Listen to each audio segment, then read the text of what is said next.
राष्ट्रपति का निर्वाचन कैसे होता है, आर्टिकल 54 में बताया गया है। राष्ट्रपति के निर्वाचन के लिए जानना चाहिए कि निर्वाचन कैसे होता है, एकल संक्रमणीय पद्धति द्वारा, एकल संक्रमणीय अनुपातिक प्रणाली, एकल संक्रमणीय अनुपातिक प्रणाली,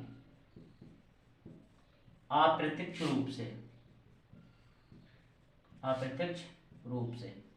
एकल संक्रमणीय पद्धति के द्वारा राष्ट्रपति का निर्वाचन होता है, अनुपातिक प्रणाली के द्वारा और अप्रत्यक्ष रूप से वोट डाले जाते हैं। हम राष्ट्रपति के चुनाव में हैं, आम जनता जो होती है राष्ट्रपति के चुनाव में वोट नहीं डालती है। जो राष्ट्रपति के द्वारा, राष्ट्रपति जो जनता ने संसद के जो एमएलए हैं, एमपी को चुनकर भेजा है, वो राष्ट्रपति के चुनाव में वोट डालते हैं।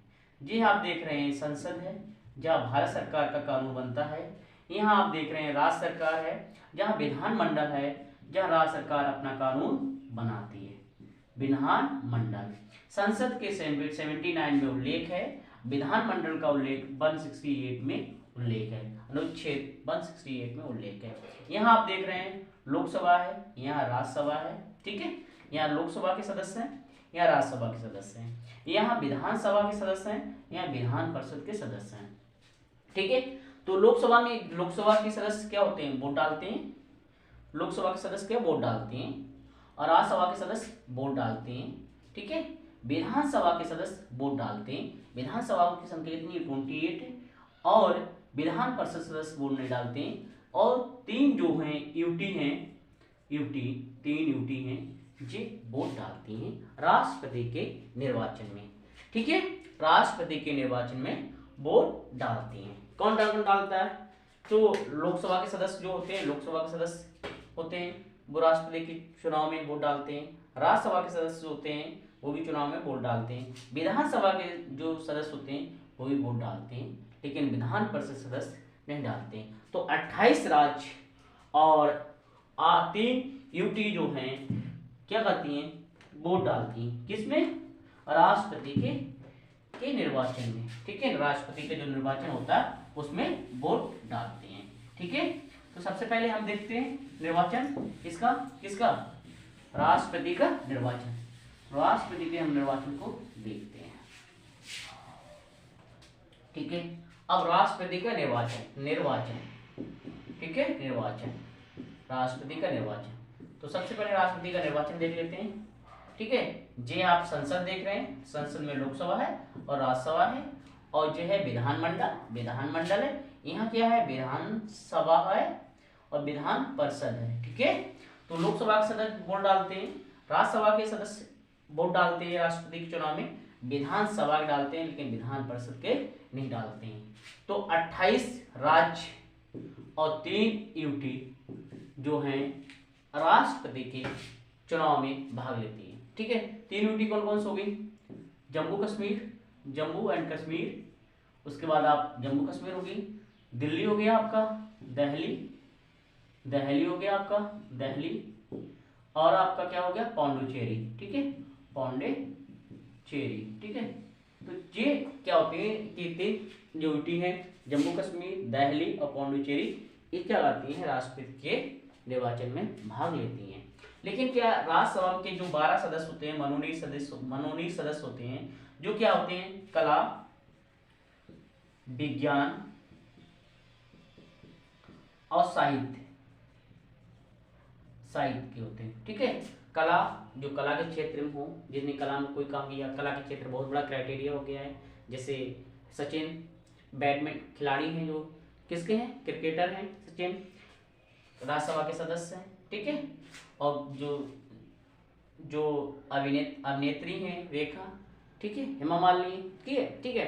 तो ऐसी कोई भी सदस्य, मतलब कला का क्षेत्र कोई निर्धारित नहीं है, चाहे फिल्मी सितारे हों, चाहे वैसे हों, ठीक है, चाहे क्रिकेट से संबंधित हों, चाहे फिल्म क्षेत्र से संबंधित हों, या किसी भी कला के क्षेत्र में उन्हें अच्छा योगदान दिया हो, उन्हें क्या करते हैं कि उनमें से उन सदस्यों को राज्यसभा में मनोनीत करता है राष्ट्रपति।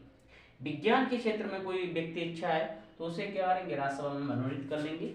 और साहित्य या लिटरेचर के क्षेत्र में अच्छा है तो उसे राज्यसभा में मनोनीत करता है राष्ट्रपति। तो राष्ट्रपति 12 सदस्यों को मनोनीत कर लेता है जो कला विज्ञान साहित्य में अच्छे हों। ठीक है, यहाँ पे आंग्ल इंडियन था, आंग्ल इंडियन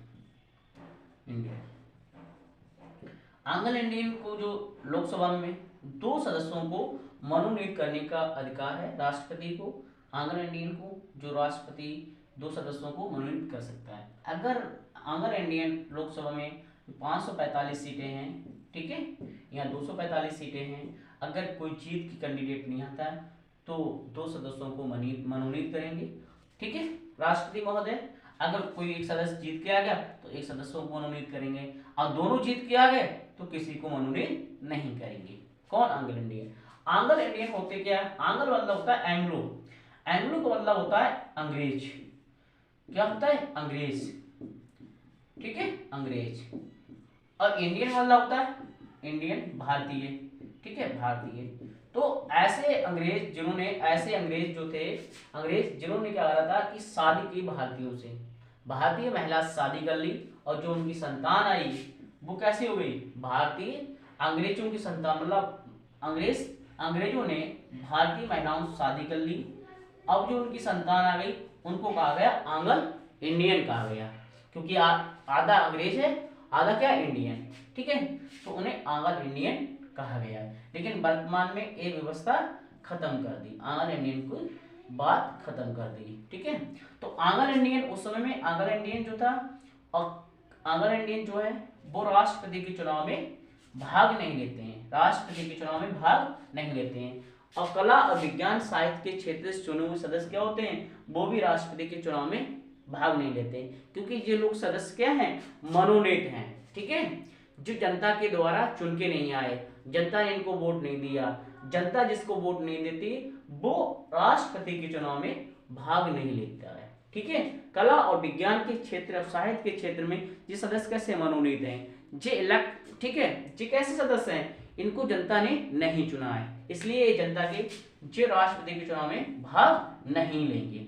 आंग्ल इंडियन भी जो है राष्ट्रपति के चुनाव में भाग नहीं लेते हैं। ठीक है, कौन कौन लेता है? तो लोकसभा के सदस्य होंगे, राज्यसभा के सदस्य होंगे, विधानसभा के निर्वाचित सदस्य क्या लेते हैं? भाग लेते हैं, जिनको जनता ने चुनकर भेजा है, एमपी एमएलए। ठीक है, लोकसभा के सदस्य, राज्यसभा के सदस्य, निर्वाचित सदस्य और विधानसभा के निर्वाचित सदस्य हैं। लोकसभा के सदस्य निर्वाचित सदस्य होना चाहिए, राज्यसभा के निर्वाचित सदस्य होना चाहिए, विधानसभा के निर्वाचित सदस्य होना चाहिए, और जम्मू कश्मीर और दिल्ली और पौंडुचेरी की 3 विधान परिषद हैं, इनके निर्वाचित सदस्य राष्ट्रपति को